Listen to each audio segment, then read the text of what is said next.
Selamat pagi Bapak Ibu, selamat datang di Jasa Utama Kapital Sekuritas Cabang dan Mogot Zoom Webinar edisi tanggal 12 Maret 2022.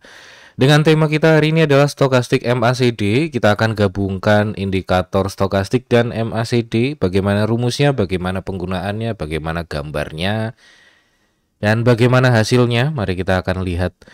Dan semoga hari ini bisa memberikan manfaat untuk trading Bapak Ibu. Seperti biasa, acara ini gratis, tidak dipungut biaya dan terbuka untuk umum. Bapak Ibu yang berminat silahkan langsung mendaftarkan diri di link yang sudah tercantum di deskripsi di YouTube kami.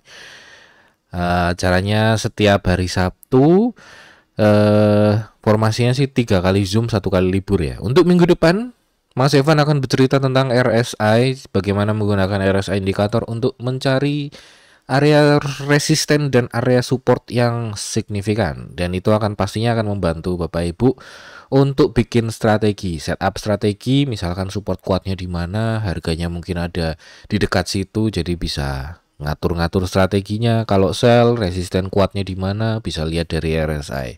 Kurang lebih seperti itu. Dan untuk hari ini kita akan belajar tentang stokastik MACD. Bersama kita telah bergabung 17.000 peserta. 19 ya, 19 tapi dikurangi saya 1, dikurangi ada siapa lagi di sini 1. Anggap aja admin 1 lah. Dan seperti biasa acara ini akan direkam, rekamannya akan direkam akan diupload ke youtube.com/cuancommunity. Jadi buat Bapak Ibu yang pengen ngulangin belajarnya, boleh langsung lihat di YouTube-nya. Mari kita mulai. Suara dan gambar semuanya oke ya? Harusnya sih oke.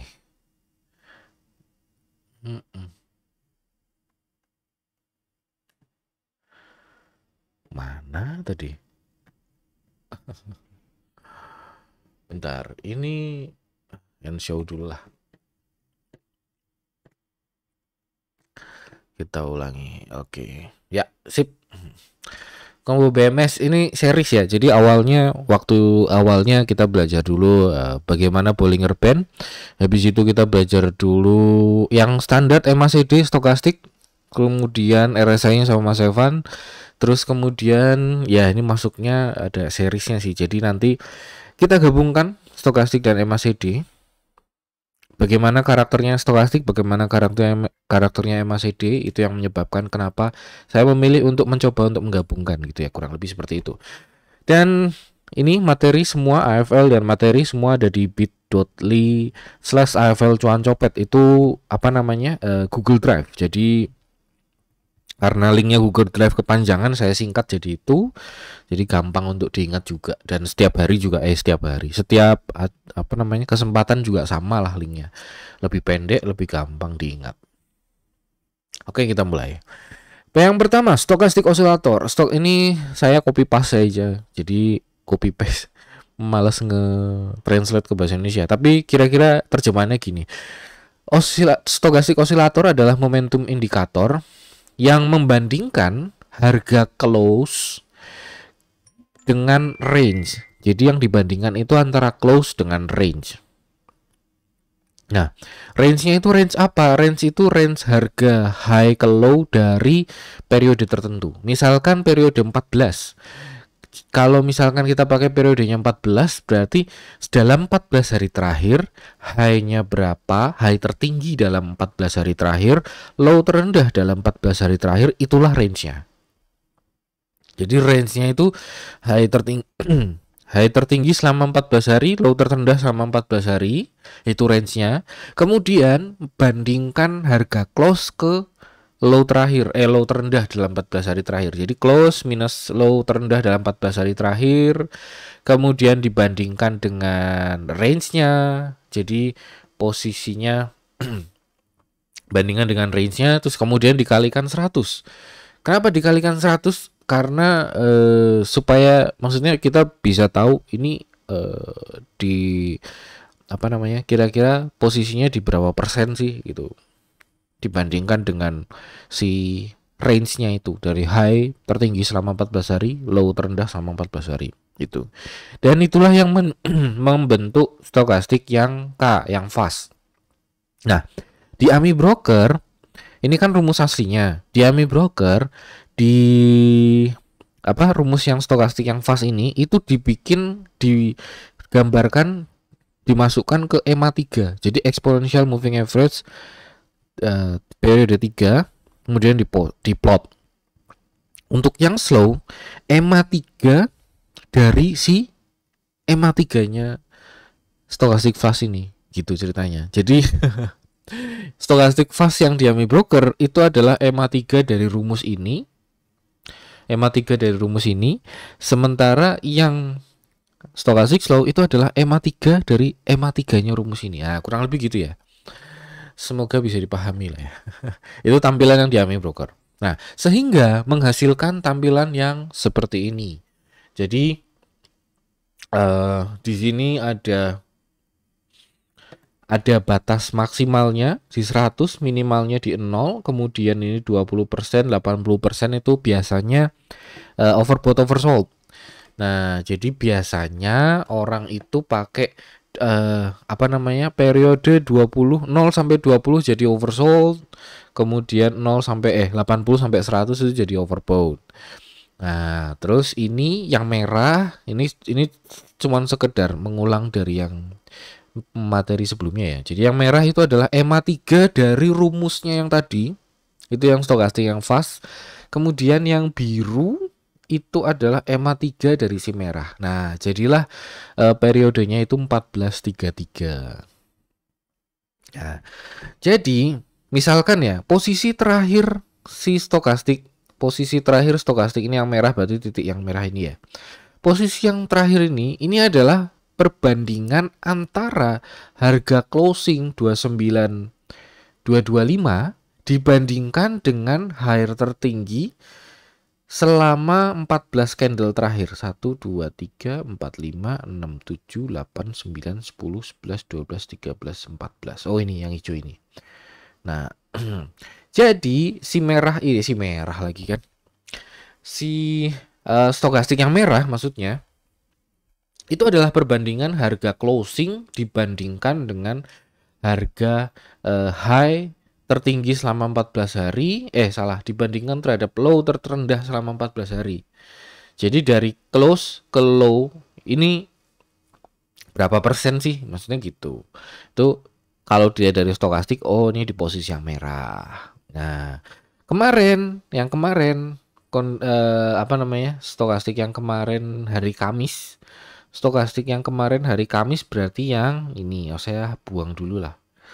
Nah, stokastik yang kemarin hari Kamis berarti titik yang ini ya. Nah, titik yang ini itu adalah closing di sini dibandingkan dengan harga high tertinggi selama 14 candle ke belakang. Salah terus. Dibandingkan terhadap low terendah, dibandingannya ke low ya, karena rumusnya close minus low. Jadi harga closing dibandingkan terhadap low terendah selama 14 hari, kemudian dibagi dengan range-nya. Ini range-nya di garis yang atas sama yang bawah, closingnya di mana? Nah, kalikan 100%. Wah, posisinya di sini. Gitu ya. Jadi garis stokastik ini naik dari hari Kamis ke Jumat ini naik itu karena harga closingnya itu semakin dekat dengan high tertinggi. Kalau misalkan closingnya semakin jauh dari high tertinggi, misalkan contoh yang ini nih. Nah, misalkan closingnya itu ini kan turun, closingnya kan di bawah, merah candlenya berarti kan closingnya di bawah. Kemudian closingnya itu lebih rendah, bukan lebih rendah. Ini kalau misalkan kita hitung dari 14 candle 1, 2, 3, 4, 5, 6, 7, 8, 9, 10, 11, 12, 13, 14. Oh, berarti dari sini. Nah, closingnya di sini, kemudian high-nya di atas sini, low-nya di bawah sini. Otomatis posisi stokastiknya itu juga akan lebih rendah daripada stokastik yang hari sebelumnya gitu. Nah, stokastik hari sebelumnya itu ada di sini. Nah, jadi kan kelihatan nih turunnya nih. Jadi turunnya itu bukan hanya karena harganya turun, tapi juga karena posisi closing terhadap high dan low-nya itu juga berbeda daripada yang hari sebelumnya gitu. Nah, otomatis ketika ketika apa namanya? Bentar, ini saya kasih garisnya dulu. Kasih garisnya di sini sama di sini tadi ya. Oke. Otomatis ketika di candle yang hijau ini, di candle yang hijau ini, nah itu adalah high-nya, high tertingginya tetap di yang garis atas. 1, 2, 3, 4, 5, 6, 7, 8, 9, 10, 11, 12, 13, 14. Oke, low-nya agak naik dikit.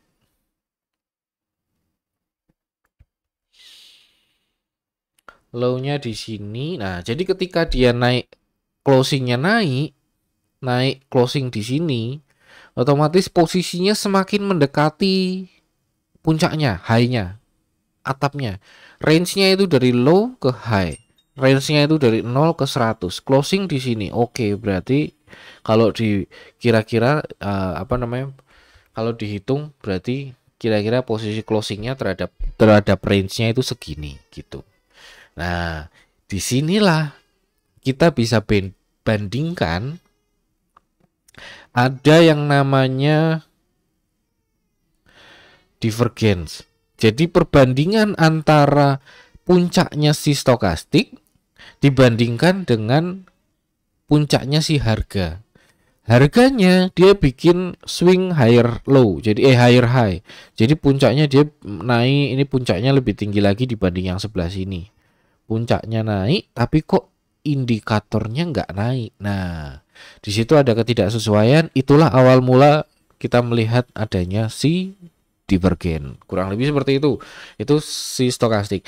Nah, kesimpulannya yang bisa kita ambil itu adalah stokastik itu punya cara penggunaannya itu punya minimal 0 maksimal 100, oversold-nya 0 sampai 20, overbought 80 sampai 100. Dan kalau misalkan harganya bullish, stokastik itu jarang bergerak di area oversold. Ketika harganya bearish, stokastik jarang bergerak di area overbought. Dan strateginya, simpelnya, sederhananya itu adalah boleh beli jika stokastiknya keluar dari area oversold. Kenapa? Karena kalau misalkan bullish itu kan harusnya stokastik jarang bergerak di oversold. Ketika bearish, stokastik akan jarang bergerak di overbought. Nah, kalau keluar dari oversold berarti dia bukan bearish. Seperti itu kurang lebih logikanya. Jadi boleh beli seandainya stokastiknya keluar dari oversold, boleh jual ketika stokastiknya keluar dari overbought. Gitu. Nah, kurang lebih seperti ini penjelasannya. Jadi ketika stokastiknya bearish, ketika harganya bearish seperti yang ditunjuk oleh panah merah, itu stokastik akan jarang masuk ke area overbought. Overbought itu yang atas ya, oversold yang bawah.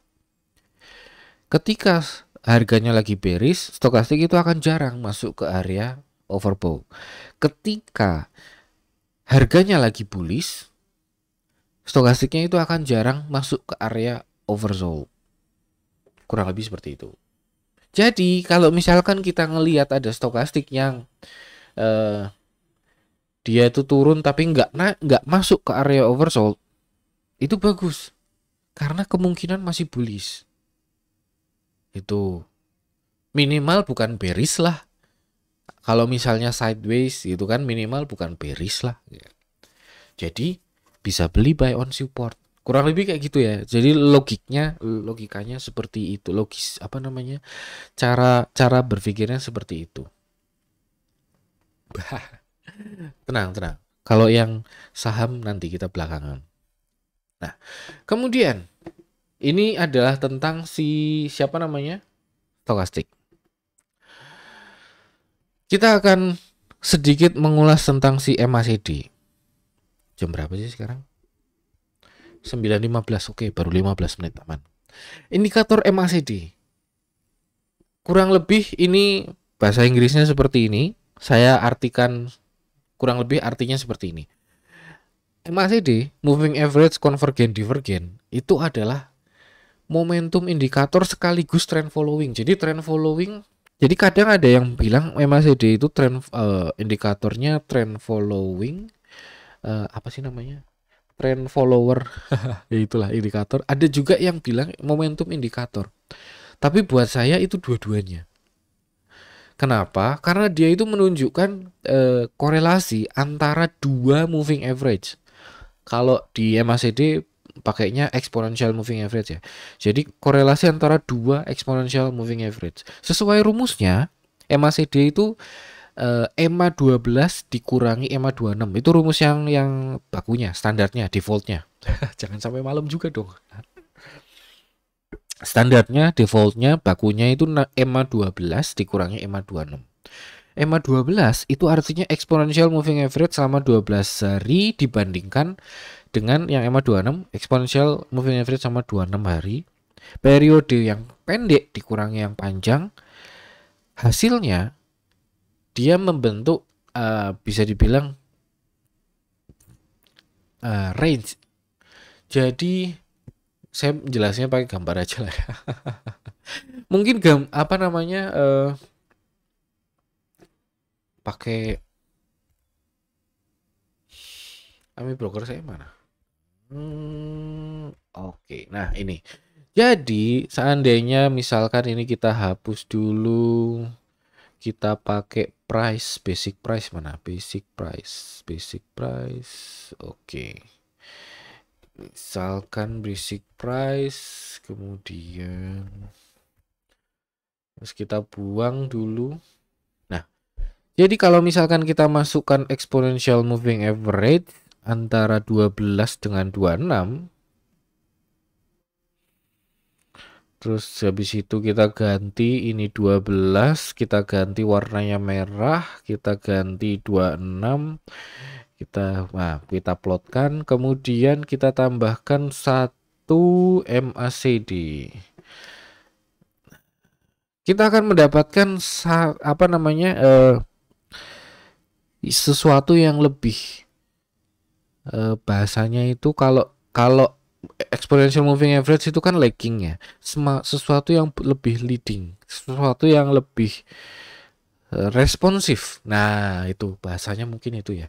Nah contohnya gini, kalau misalkan di moving average-nya golden cross itu terjadi di area sini, sementara kalau si MACD itu terjadi di area sini.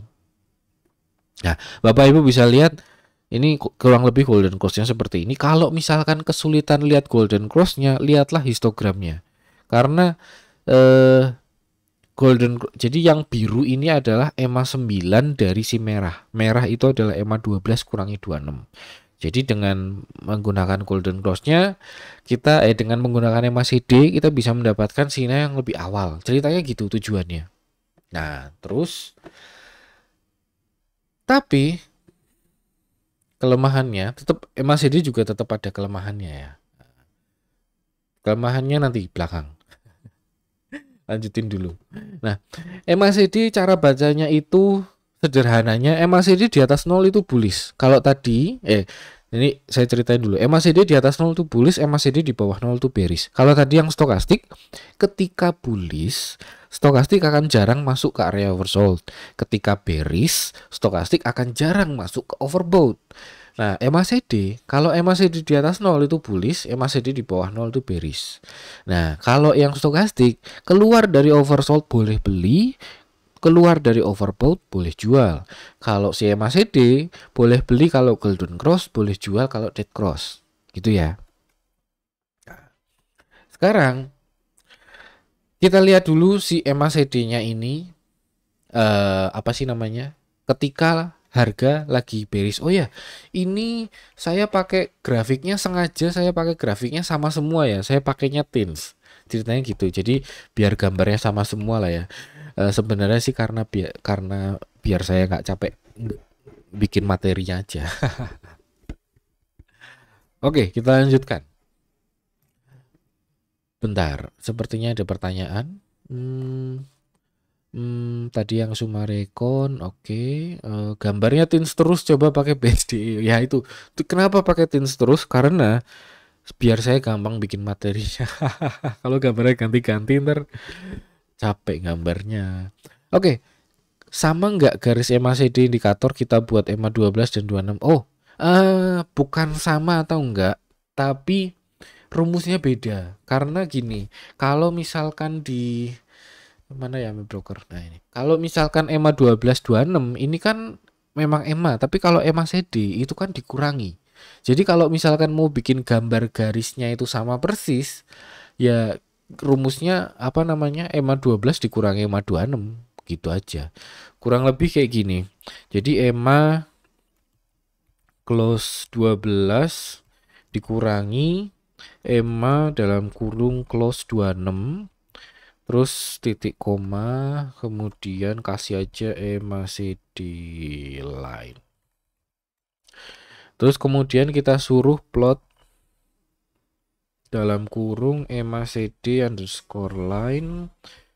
Nggak usah dikasih ini warnanya, kasih warna merah aja, kemudian style line. Line. Line. Nah, terus kemudian karena kenapa ini angkanya kan pasti beda ya, soalnya ini harga closing, yang ini harga selisih si exponential moving average. Oke, kita pas kasih dia style on scale. Ini ngetiknya gimana sih keyboardnya? Style on scale.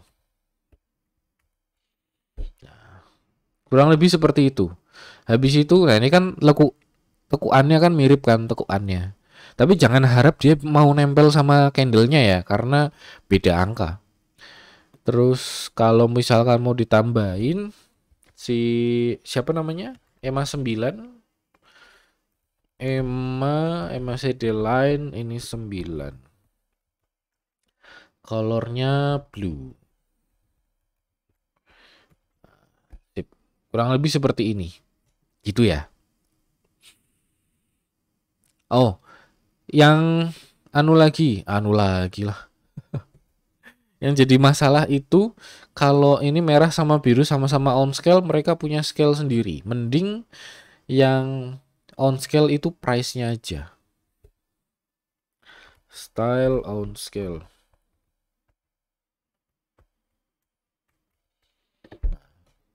Kurang lebih gini. Jadi kan mirip kan, sama kan EMA CD-nya, garisnya. Kurang lebih gitu ya. Oke, kita lanjutkan. Tadi sampai mana? Sampai sini. Oke. Ketika EMA CD, aduh, setrum. Ketika EMA CD-nya ketika EMA CD di bawah 0, nih posisinya si merahnya itu garis merah di bawah garis 0. Buat yang belum tahu, garis 0 itu garis tengah-tengah ini ya. Ini kan histogram ada hijau sama merah tengah-tengah. Saya nggak menjelaskan EMA CD soalnya minggu kemarin sudah ada. Oke, ketika si EMA CD-nya di bawah 0, ketika EMA CD negatif, dia itu bearish. Candlenya, harganya. Nah, ketika si EMA CD-nya itu positif, harganya itu bullish. Nah, memang golden cross-nya di sini. Memang mau beli di sini juga boleh, mau nungguin sampai dia bullish juga boleh. Itu memang fleksibelnya si EMA CD kurang lebih seperti itu. Oke. Sekarang kita compare antara si stokastik sama si EMA CD. Nah, misalkan gini, stokastik. Ini sinyalnya teens lagi. Sinyal buy di stokastik, buy dan sell di stokastik itu lebih awal, lebih responsif, lebih apa sih bahasanya? Ya lebih awal aja lah ya. Lebih awal dibandingkan si EMA CD. Contoh, ini kalau misalkan kita lihat si stokastik keluar dari oversold di area sini. Ini stokastik keluar dari oversold di area sini. Ini di candle yang ini candle yang ini. Nah, saya gambarin bulat.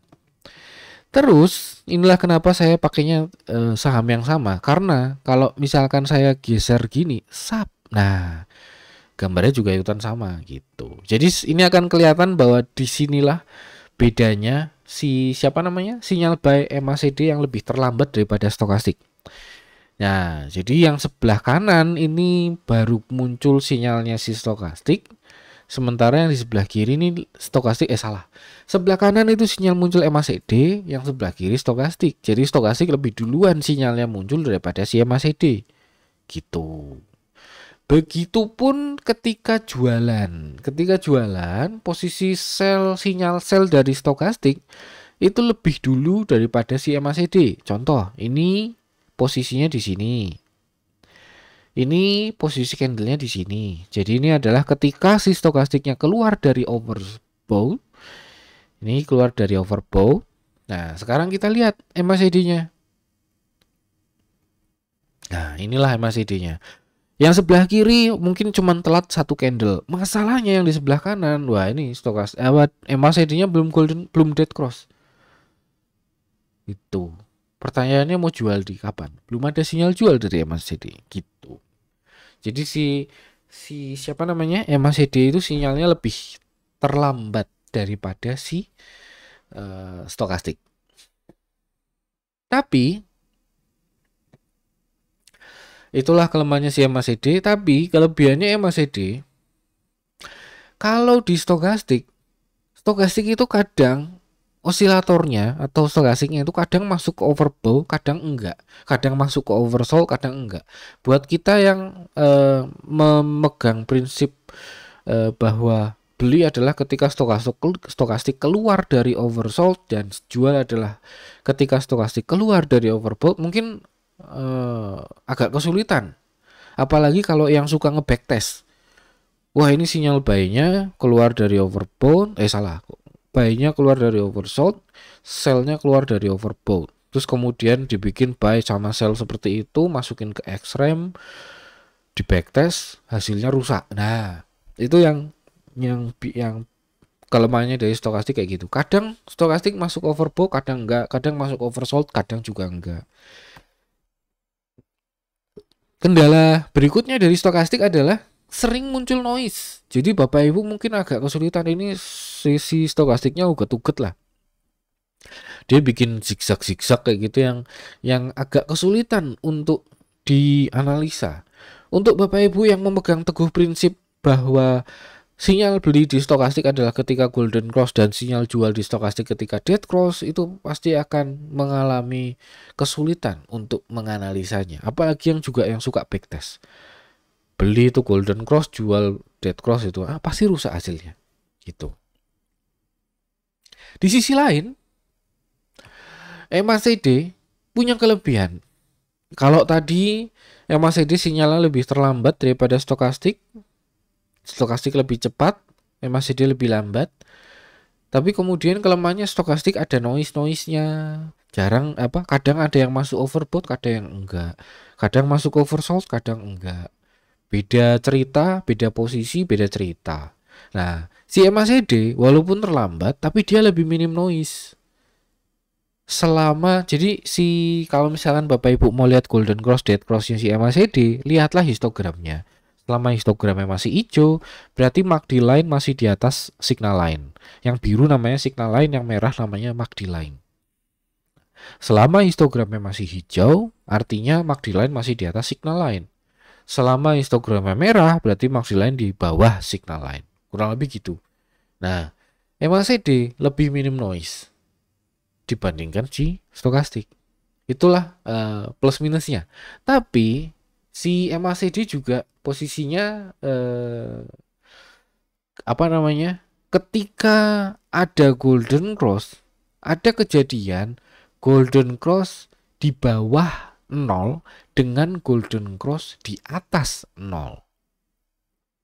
Nah, tadi dijelaskan bahwa MACD di atas 0 artinya bullish, MACD di bawah 0 artinya bearish. Sekarang golden cross di atas 0 harusnya bagus. Ternyata kenaikannya cuma segini. Tapi kalau yang ini golden cross di bawah 0, ternyata kenaikannya segini. Nah, apakah ini membuktikan bahwa MACD-nya itu indikator yang nggak berguna? Belum tentu. Dari situlah, berangkat dari permasalahan seperti itulah, saya mencoba untuk apa namanya, menggabungkan dua buah indikator ini. Siapa tahu menghasilkan sesuatu yang menarik, menggabungkan sisi positif dari masing-masing indikator. Dan kita masuk ke stokastik MACD. Oke, sampai di sini Bapak Ibu ada yang mau bertanya dulu sebelum kita masuk ke stokastik MACD? Jika ada Bapak Ibu yang hendak bertanya, silahkan dituliskan langsung di kolom chat. Seandainya nanti nyambung, langsung saya jawab. Stokastik MACD. Bapak Ibu tahu bahwa rumusnya stokastik tadi seperti yang di depan tadi. Rumusnya MACD juga seperti yang di depan tadi. Ya. Nah, stokastik. Saya menemukan, bukan saya menemukan, sorry. Saya bereksperimen. Nah, gitu. Saya bereksperimen kemudian menghasilkan 3 buah variasi. Variasi pertama, berarti ini gabungan ya. Tolong diupload ya AFL. Sudah Pak. AFL sudah diupload. bit.ly/AFL cuan copet. Foldernya itu stokastik MACD. Sudah diupload Pak. Bentar, ngopi dulu.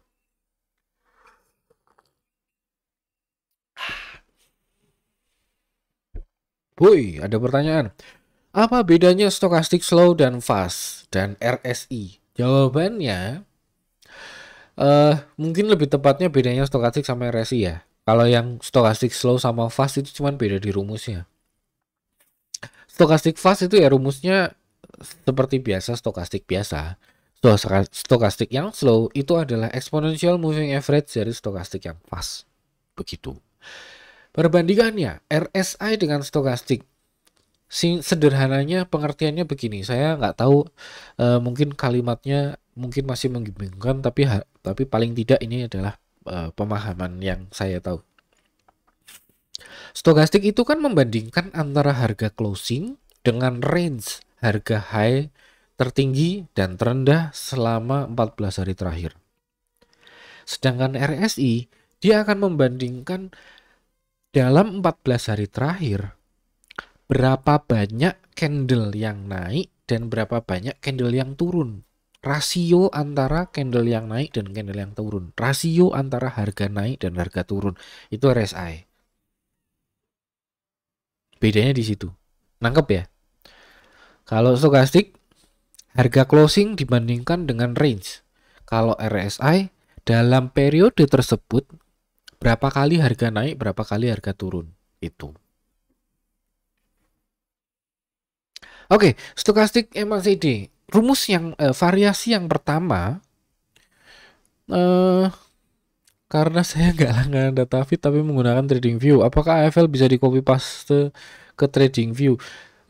Bisa Pak, tapi bukan di copy paste secara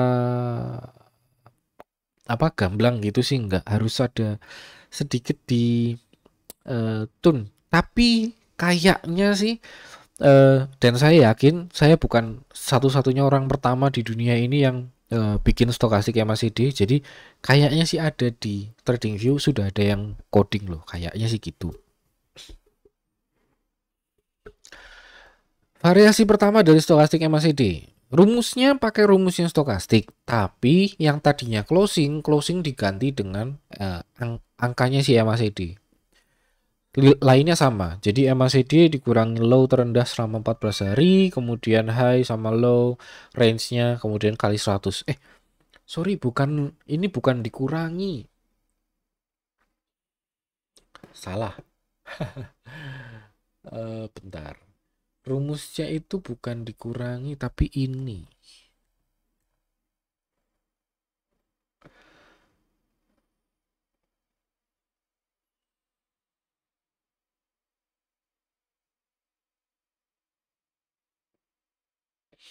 Nah, rumusnya ini MACD per range-nya. Kenapa nggak dikurangi? Karena itu tadi, MACD itu kan rumusnya MA12 kurangi 26.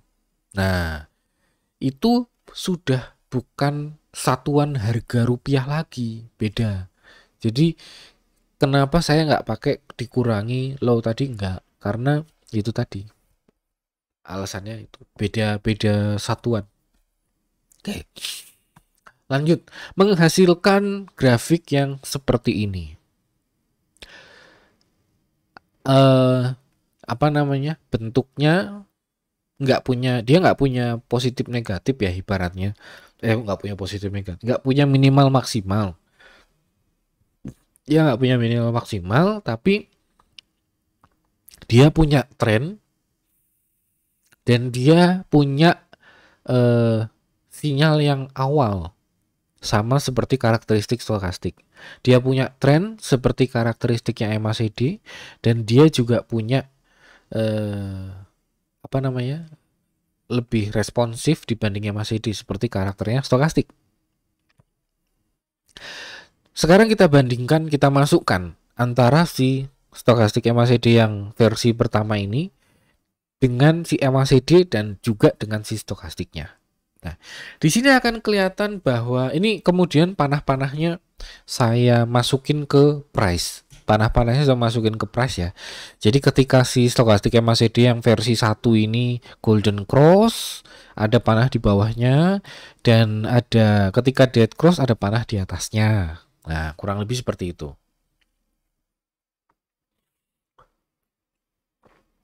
Kemudian di sini saya plotkan ke grafik, dan panah-panahnya juga akan sesuai dengan si stokastik MACD yang versi 1.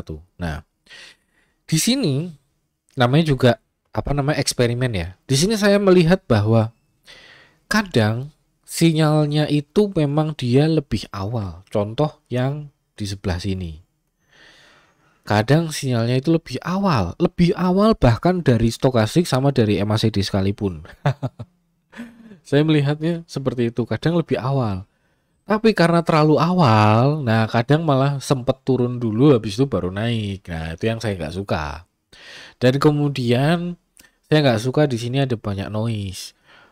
Belum disuruh jual, baru disuruh jual berapa hari udah suruh beli lagi. Habis beli besoknya suruh jual lagi. Nah, itu akan merepotkan. Dan kalau di backtest hasilnya juga pasti jelek karena banyak kayak ginian. Suruh habis jual beli lagi, habis beli langsung disuruh jual lagi. Nah, itu akan merepotkan. Dan lagi juga ada beberapa trading strategi yang justru malah bumerang. Jadi kayak misalkan habis jual besoknya naik kenceng. Habis jual besoknya naik kenceng. Habis itu beli lagi, disuruh beli. Setelah disuruh beli, jualannya malah di sini. Kurang lebih kayak gitu. Jadi saya merasa bahwa yang versi 1 ini mungkin kurang oke. Nah, apa ini, ada WhatsApp. Yang versi 1 ini mungkin kurang cocok kalau misalkan bentar ya.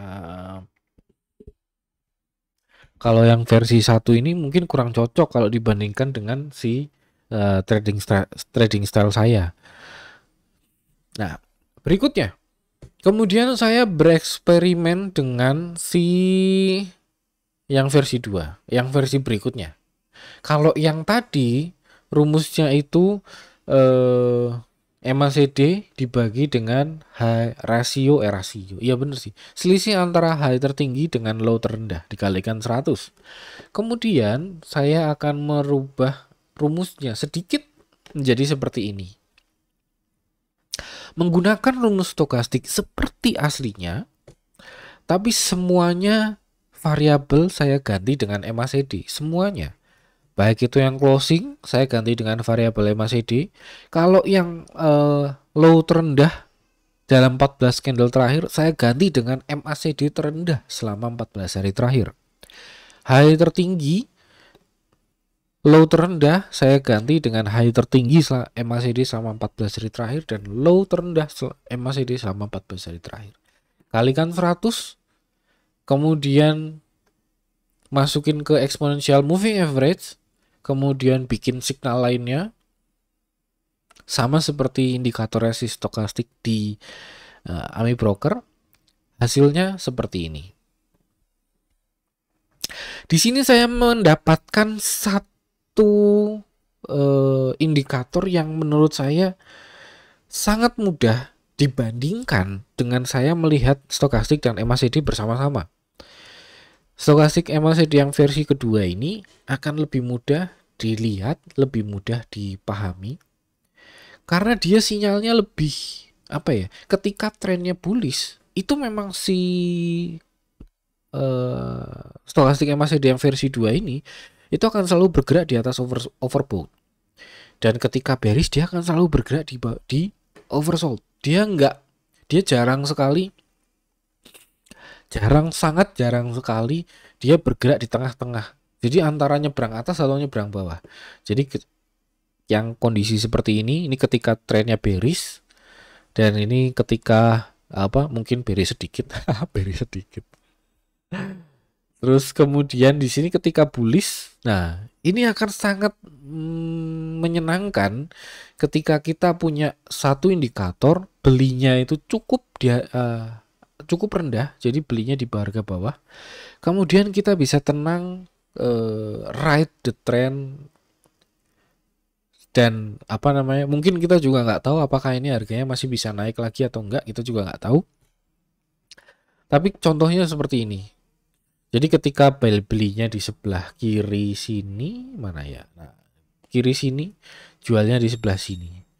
Kita bisa dengan tenang nyimpen barang selama ini dari bulan September ke Oktober, pertengahan Oktober. Menjelang akhir Oktober.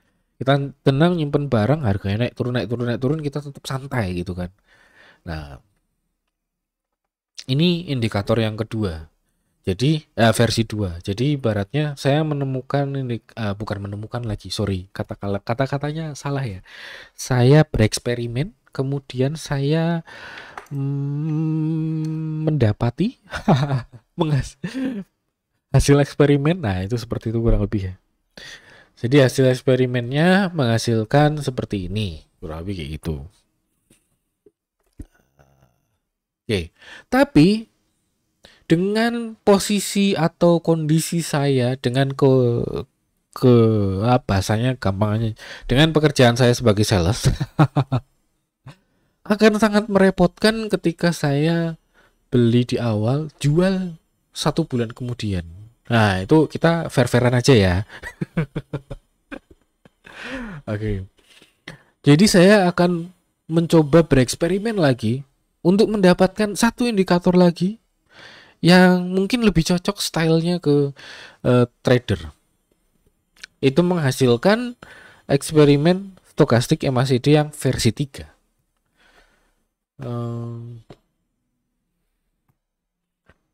Salah, kita belum selesai. Yang versi 2 kita gabungin dulu. Oke. Yang versi 2 kita gabungin dulu. Nanti aja lah ya. Udah, langsung aja yang ketiga. Rumusnya sederhana sekali. Stokastik MACD-nya itu menggunakan rumusnya MACD. MACD itu kan rumusnya EMA pendek dikurangi EMA panjang. Tapi EMA pendeknya itu saya ganti dengan stokastik yang fast. EMA panjang saya ganti dengan stokastik yang slow. Jadi yang stokastik yang fast dikurangi dengan stokastik yang slow. Rumusnya cuma itu. Hasilnya seperti ini. Jadi dia akan menghasilkan satu sinyal yang menurut saya itu ligat bahasa Indonesianya apa ya? Responsif lah ya. Responsif, cepat, lincah. Lincah. Kemudian dia juga bisa dibilang hasilnya not bad. Contoh, dalam satu gambar ini kita bisa lihat satu ini pakai kotak aja lah ya. Dari sini ini satu, ini transaksi lagi, ini trade lagi, ini trade lagi, ini trade lagi, kemudian ini trade di sini, ini trade di sini, ini trade di sini, ini trade di sini, ini dan ini dan ini. Oke, ini lagi, ini dan ini, kemudian ini, kemudian ini. Dah.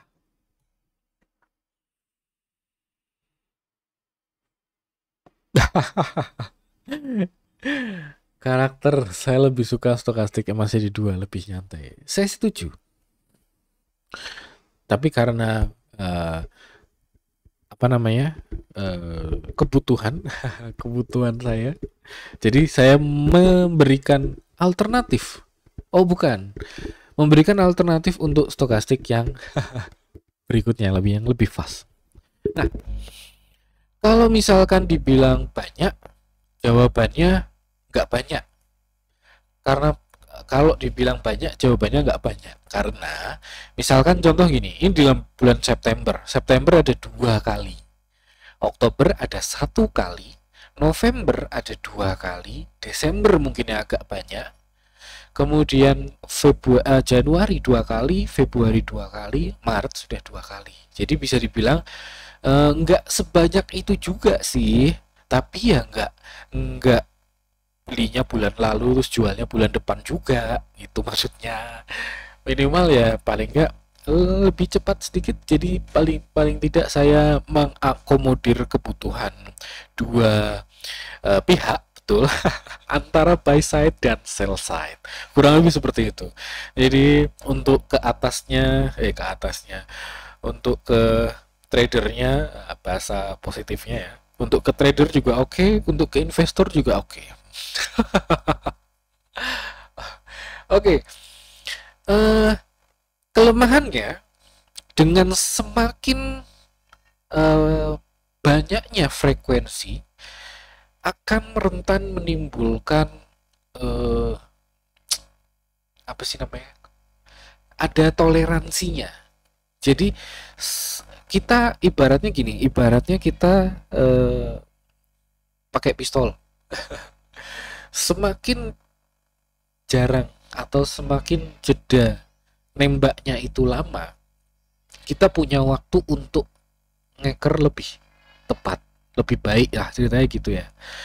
Kalau kita nembaknya dor gitu kan, ya kemungkinan yang beberapa kali nembak itu mungkin ya 3-4 kali kena, 1-2 kali luput, bahasanya meleset gitu kan. Oke. Terus gini, sehingga kita akan menghasilkan satu toleransi. Kita harus bertoleransi bagaimana cara membaca si indikator ini. Indikator yang ketiga. Kok pertanyaan cepet ya, banyak ya. Oke, ada pertanyaan, sinyal beli dan sinyal jual keluarnya live atau pas closing. Oke, jawabannya ini adalah sederhana. Asumsikan semuanya itu pada saat closing. Jadi Bapak Ibu yang trader apa namanya, di sambi ada kegiatan lain, bisa memantau pada saat mungkin menjelang penutupan market gitu kan, atau mungkin ketika marketnya udah tutup kita bisa dengan santai explore gitu. Nah, kurang lebih seperti itu. Pakainya saya memang nggak backtest secara mendalam, tapi saya pakai closing, harga closing. Nah, ada beberapa apa sih namanya ya,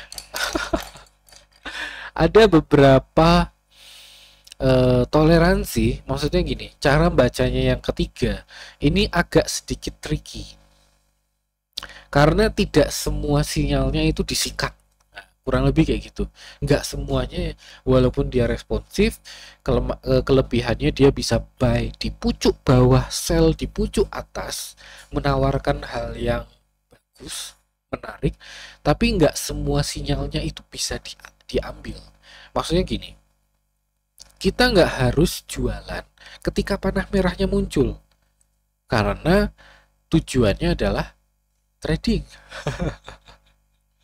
Kalau misalkan kita ambil panah hijau dan panah merahnya secara belak-belakan, mungkin hasilnya nggak akan sebagus kalau kita ambil panah hijaunya aja. Kurang lebih kayak gitu. Oke, apakah sekarang diajarkan juga cara screeningnya, cara yang Golden Cross dan menggunakan AFL? Setiap AFL yang di-upload itu ada screeningnya. Kalau nggak salah sih ada ya. Saya juga lupa ingat, tapi harapan kayaknya sih ada. Tapi kalau buat pakai TradingView kayaknya nggak dulu deh. Saya masih pakai Ami Broker. Pecinta Ami Broker. Tapi TradingView itu sih apa? Satu, selain butuh cost lebih, yang selain butuh cost lebih, si TradingView itu juga kurang leluasa ketika saya apa namanya scrolling atau ketika saya gambar gitu, atau mungkin komputernya nggak kuat ya. Ya tapi kurang lebih seperti itu. Tapi memang ada banyak kelebihan daripada yang ditawarkan oleh TradingView sih. Cuman memang untuk kondisi market Indonesia mungkin agak butuh cost lebih aja. Oke, ada yang mau ditanyakan dulu sebelum kita masuk ke contoh-contoh.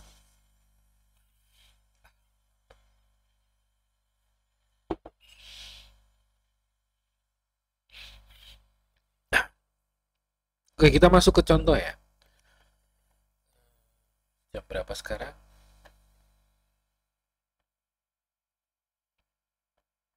Oh, jam 10. Nggak terasa ya udah jam 10. Oke, ini tadi yang stokastik yang pertama, stokastik MACD yang versi 1. Terus kemudian ini ada pertanyaan, Pak, kalau di aplikasi mobile JOC nggak bisa di save ya indikatornya? Jawabannya iya. Tapi kita bisa bikin template. Nggak bisa di save tapi kita bisa bikin template. Jadi setiap buka itu template. Ya harapannya sih kedepannya nanti dikasih kelonggaran dari TradingView-nya itu. Ya habis gimana, orang itu juga dari TradingView-nya, bukan dari JOC-nya. Kalau JOC-nya sih maunya bisa di save, bisa dimaximize, bisa buka gold, bisa buka apa namanya yang forex, terus apa lagi ya. Ya maunya gitu, tapi kan itu TradingView pihak ketiga, dikasihnya begitu ya mau gimana.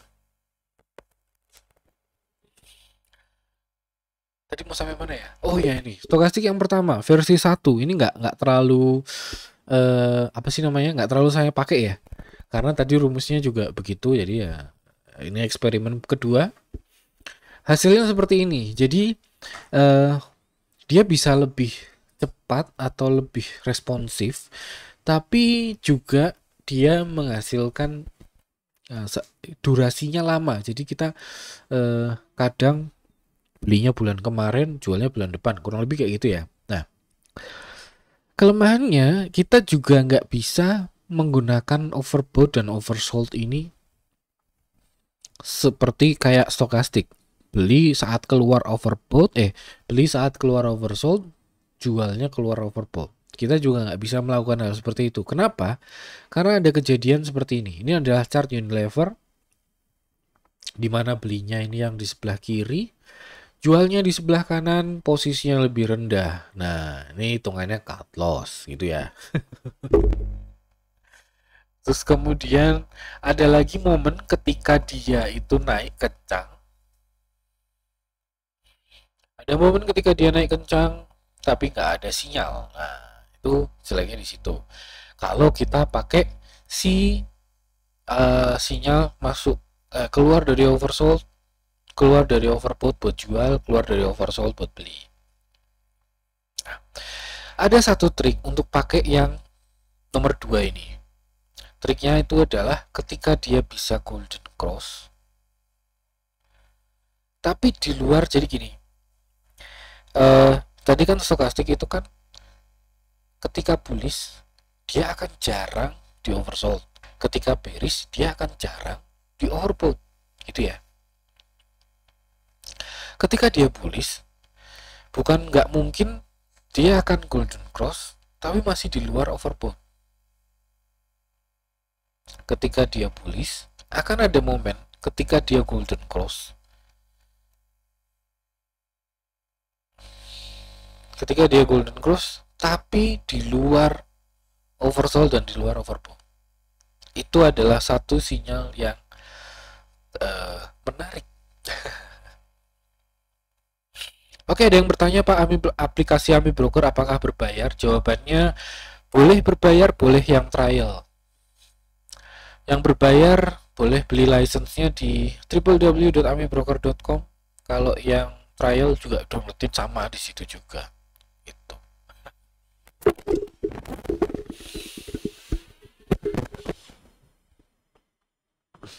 Terus kemudian jadi gini, mana tadi? Beli lagi. Di yang kedua, cara pakainya itu ketika dia golden cross di luar si oversold itu juga bisa dimanfaatkan. Contoh ini lagi. Ini juga keluar dari golden cross. Nah, terus kemudian tinggal dilihat posisi bagaimana harus cut loss. Ingat ya, cut loss itu penting. Nah, cut loss itu penting. Bagaimana harus cut loss? Cut loss lah, saran saya sih sederhananya cut loss lah di swingnya. Jadi kalau misalkan namanya juga tren kan pasti ada swingnya. Kalau misalkan nggak ada swingnya, jangan diambil. Karena kita nggak tahu harus cut loss di mana. Tapi kalau ada swingnya, boleh diambil. Gitu. Perhatikan swingnya.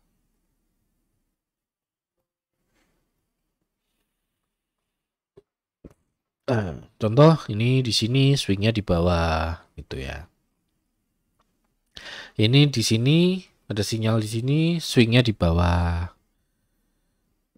Kurang lebih kayak gitu. AFL-nya sudah saya apa tadi? Sumarekon ya. AFL-nya sudah saya upload, jadi Bapak Ibu bisa coba-coba. Apa tadi ya? Sumarekon. Nah, ini kayak gini ceritanya Sumarekon. Kalau pakai sinyal ini belinya di bawah. Belinya bulan Juli, jualnya bulan September. Tapi itu kalau ngikut panah ya. Tapi kalau misalkan mau beli pada saat ini kan keluar dari oversold pertama, ini keluar dari oversold kedua. Nah, oversold ini waktu panah pertama, ini kelemahannya pakai Ami Broker ketika backtest, ketika ngetes itu ya, kita nggak bisa leluasa nyuruh dia untuk punya beberapa sinyal beli dan beberapa sinyal jual, dan strategi-strategi lainnya kurang leluasa. Itu kelemahannya si Ami Broker. Oke, ketika sinyal pertama swing, ini adalah swingnya, cut loss-nya di bawah sini, kena cut loss ibaratnya ya. Tapi kalau misalkan sinyal kedua pada saat breakout ke sini, nah ini beli di sini, ini bisa dibilang ini cuman kesenggol sih. Apesnya di situ, kesenggol 1 tick habis itu terbang, kampret. Itulah saham. Pak, kalau MACD masih ngarah ke atas tapi stokastiknya udah di overbought, artinya masih bullish. Iya, masih bullish. Stokastiknya MACD-nya masih naik tapi stokastiknya masih di overbought, itu masih bullish.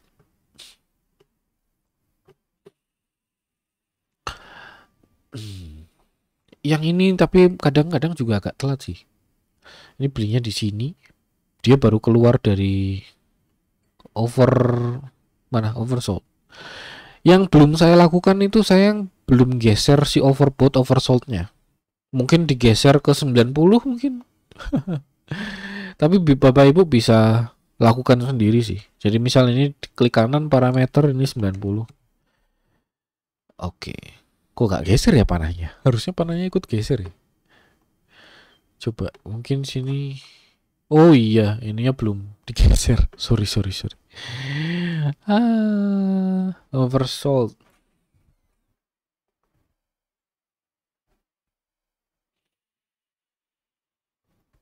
Oversold.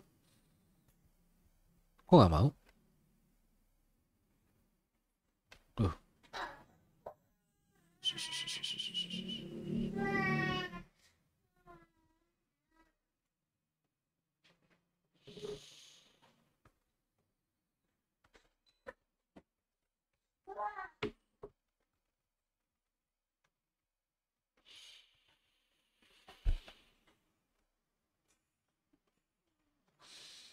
Nah, ini geser sedikit. Tapi ininya juga harus diedit ya.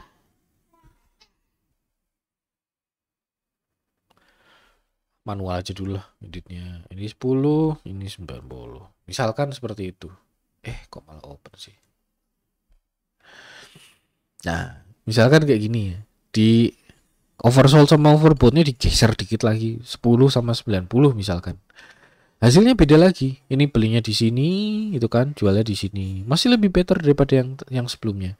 Nah, yang itu saya belum sampai ke sana. Jadi saya cuman hasil rumusnya bagaimana aslinya, overbought oversold 2080, kemudian rumusnya sama, value-nya sama, parameternya sama gitu kan. Hasilnya kira-kira seperti ini itu. Ini harum. Harum. Harum. Nah, nih ketika dia keluar dari oversold, nah di sini nggak ada sinyal selnya. Harusnya selnya di sini memang nggak jadi, atau mungkin kena minimal kena stop loss. Tapi ini nggak kena stop loss juga sih. Udah lebih. Nah, tapi yang jadi poin utama itu bukan yang ini, yang ketiga. Jadi yang ketiga tadi, yang kedua ini yang lebih santai. Nah, ini yang ketiga. Yang ketiga ini adalah yang stokastik pendek. Rumusnya itu adalah mana rumusnya? Nah, ini stokastik yang pendek, yang fast dikurangi dengan stokastik yang slow. Kemudian hasilnya saya bikin EMA 3. Kemudian saya plot. Enggak di EMA 3, langsung di. Ini langsung diplot. Ini langsung diplot, kemudian ini EMA 3. Nah, ini nggak kepake sih yang EMA 3 ya, dari yang si stokastiknya masih di. Karena saya cuma pakainya yang merah. Nah, yang merah ini saya plot, kemudian di sini saya ada angka 10 minus 10 yang tengah 0. Triknya adalah dengan tadi malam saya catat di mana ya? Hilang. Catatan saya hilang.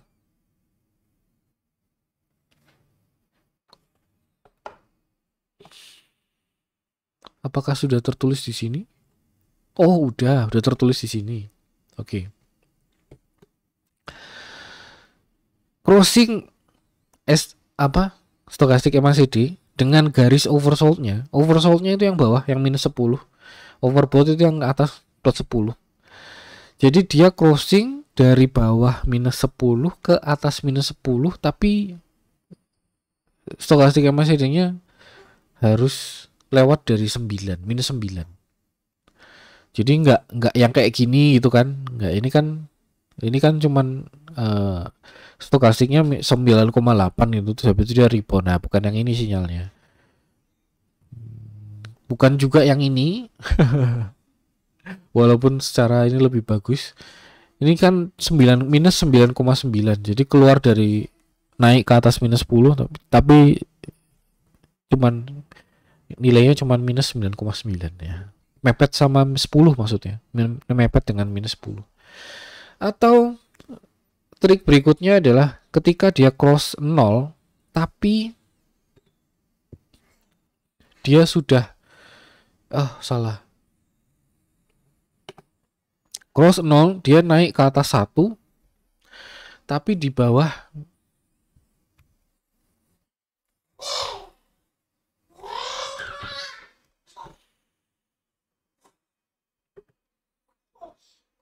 ini pastenya kenapa ya? tapi di bawah 10. Terus ini juga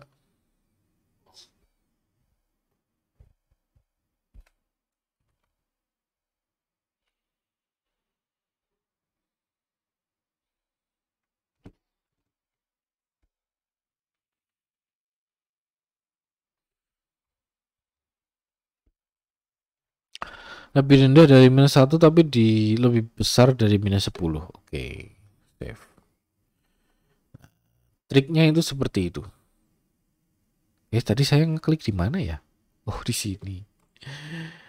Ini copy, ini paste.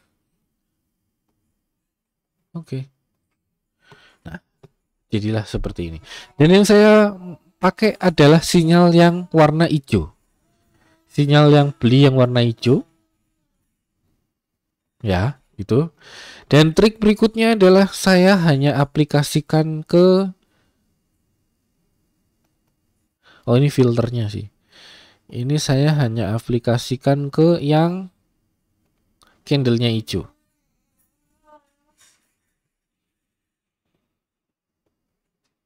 Nah, sip.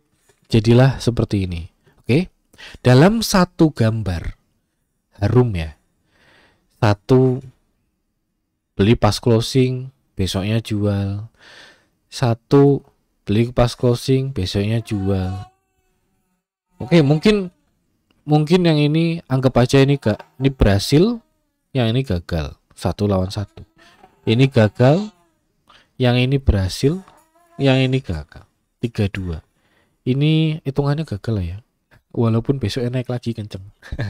Ini hitungannya berhasil, beli jual besok. Ini kenapa ada hijau ya?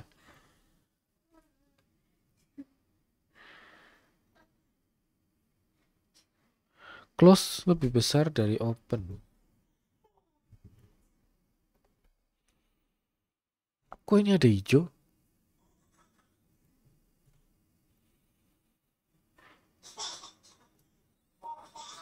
Oh, ini OR, ini OR.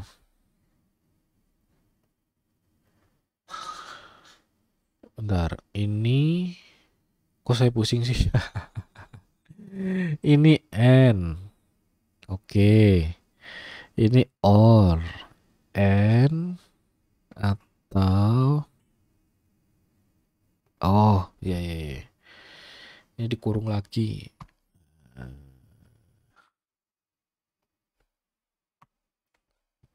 Oke, sip.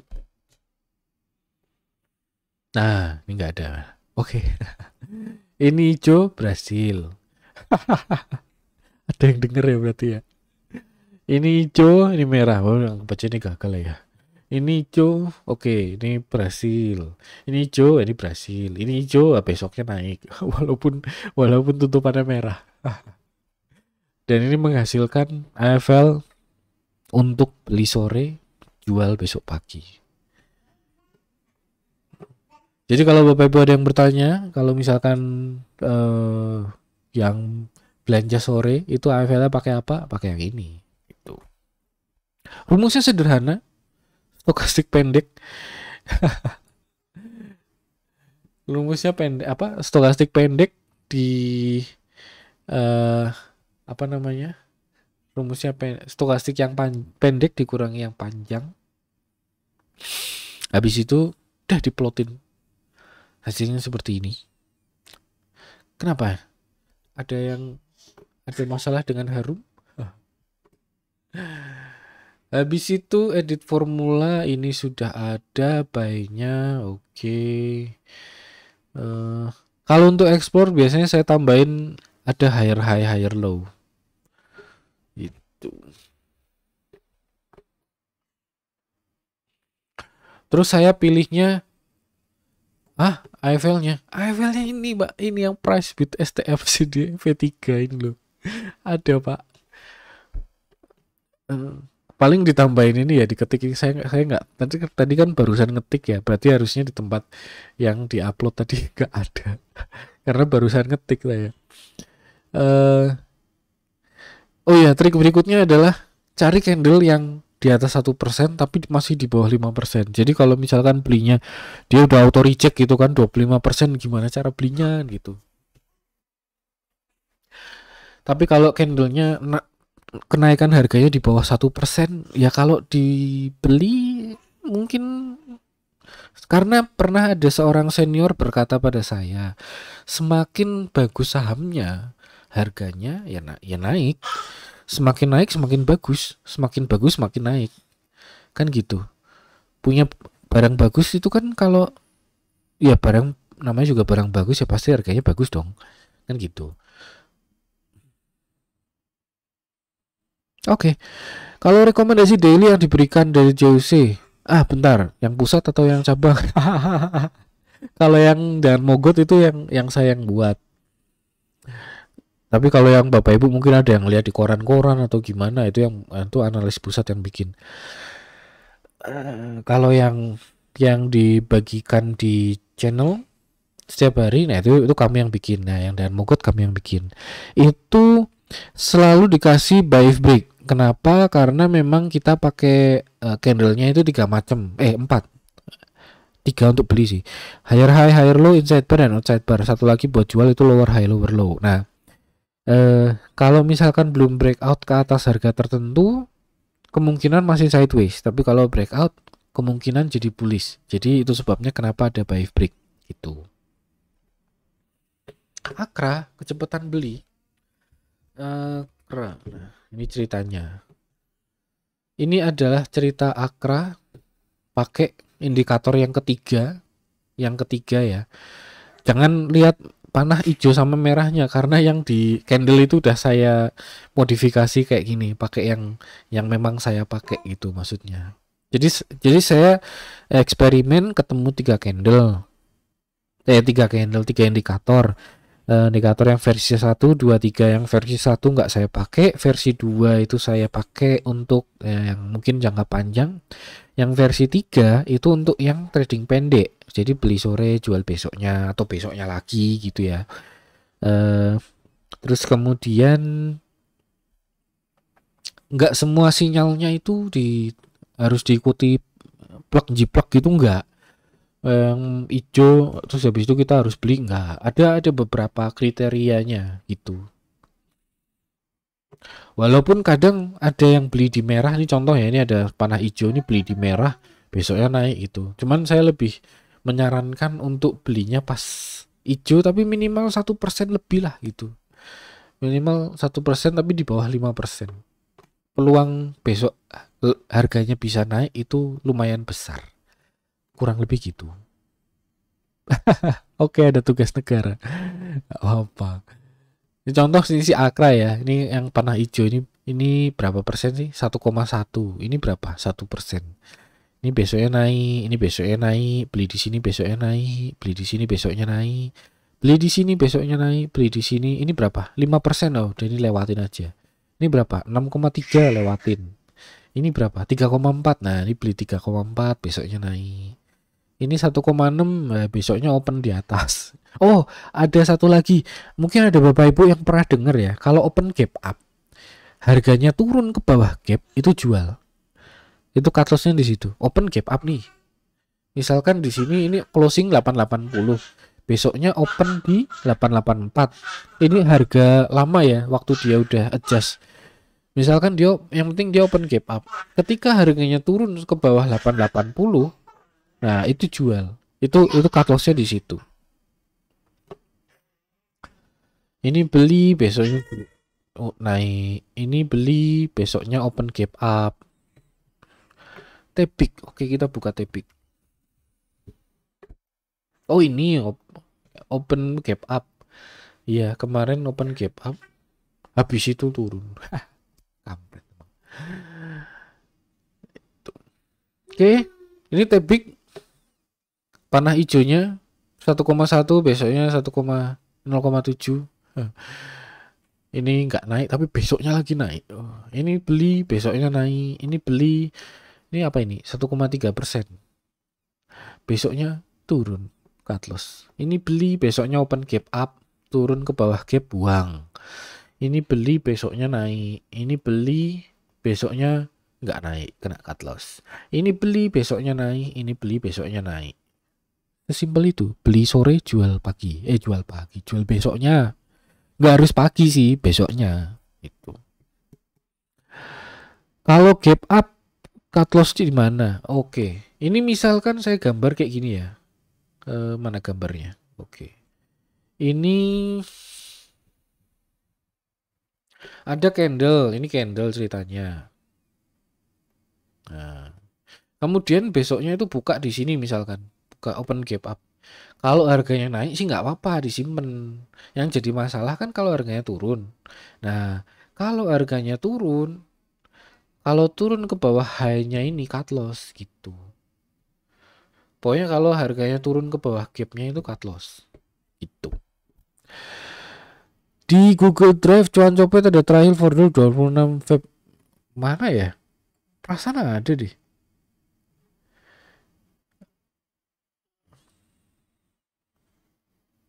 Ini loh. Stokastik MACD ada foldernya.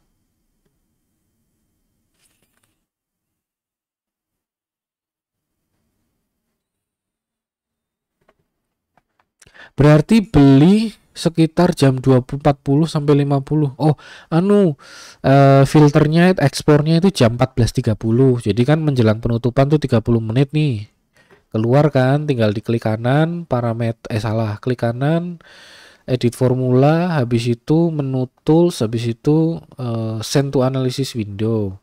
Habis itu atur tanggalnya. Kemarin sih tanggal berapa? Tanggal 11 ya.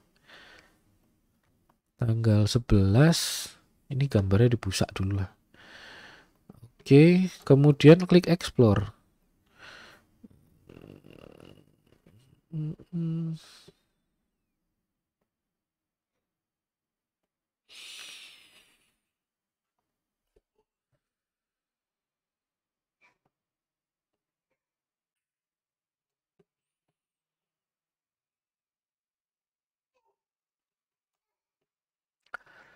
Klik explore, explore sudah selesai. Habis itu pilih saham yang kenaikannya di atas 1%, tapi masih di bawah 5%. Nah ini, pertama PNLF. Iya, pertama PNLF. PNLF kok muncul ya? Oh, tanggalnya belum diganti ya. 11 John. Explore lagi.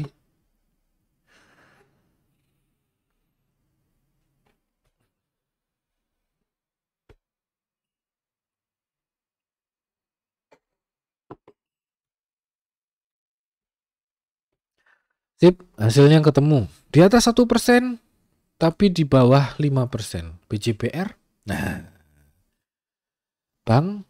Nah, ini. BJBR, Bank, Traktor, Becap, Cash. Ini benar kan ya? Maret 3 bulan 11 2022. Salah. Tanggal 11 bulan 3 2022. Bener. LPPF naiknya 5%. Ya ini ceritanya beli sore, jualnya besok. Bank Jabar, Bank, Traktor, BCAP, Cash. Oke. Kita lihat KF. Ada yang mau bertanya Bapak Ibu? Ya ini KF nih, panahnya keluarnya waktu kemarin tanggal 10. Tanggal 10 beli. Tanggal 11-nya hari Jumat bisa jualan. Tanggal berapa ini? 21 beli, besoknya bisa jualan. Ini berapa persen? 1,2. Oke, beli. Ini mungkin nggak terlalu berhasil lah ya. Ini juga, ini 4,4%. Beli, besoknya open gap up. Ini berapa? 5,8. 1,2. Ini berapa? 1,2. Ini 1,2. 3,5. Oke, ada yang mau bertanya Bapak Ibu? Silahkan. Sebelum materinya cuma segini sih. Jadi kalau saya panjang-panjangin mau ngobrol apa? Tadi di atas ada yang mau bertanya nggak ya? Harum, apalagi ya?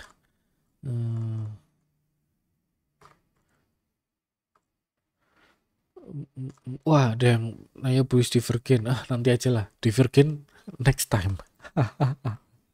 Dikerjain robot ya Om. Dikerjain apa ini dikerjakan robot? Ambigu pertanyaannya. Oke, sudah. Pertanyaannya apa? Belanja sore level Kak, ya itu tadi. Cut loss-nya di mana? Cut loss-nya itu adalah di low. Kalau kalau atau minus berapa persen, 3% gitu dibuang. Cut loss kalau yang ini sih kan belanja sore jualnya besok kan. Nah, cut loss-nya di mana besok? Kalau misalkan open gap up berarti close-nya di kalau tutup gap. Kalau misalkan open gap down ya wis pasrah lah ya buang.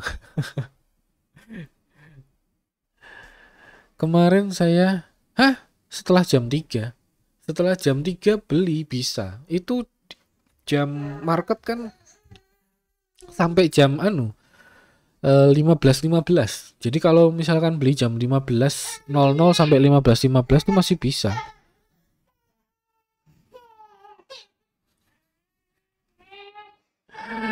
Masih bisa. Harus deposit untuk eksperimen. Ya enggak lah, eksperimennya kan enggak harus pakai duit beneran. Bisa juga dicatat. Misalkan hari ini ada keluar sore ini misalkan ada keluar sinyal saham ABCD misalkan. Nah, dicatat aja dulu ABCD kalau belinya sekian berarti keluar duit berapa. Terus habis itu besoknya dicek lagi untung atau enggak. Kalau untung untungnya berapa, ruginya berapa. Jadi nggak harus pakai duit beneran, dicatat. Dulu saya waktu awal-awal ya nggak langsung nyemplungin duit juga. Resiko kalau langsung nyemplungin duit. Dicatat aja dulu pakai angka Excel lah paling daripada pakai tulisan. Ada lagi Bapak Ibu yang mau bertanya? Kalau misalkan sudah ya kita sudahi sesi hari ini. Seperti biasa filenya sudah diupload, materinya sudah diupload.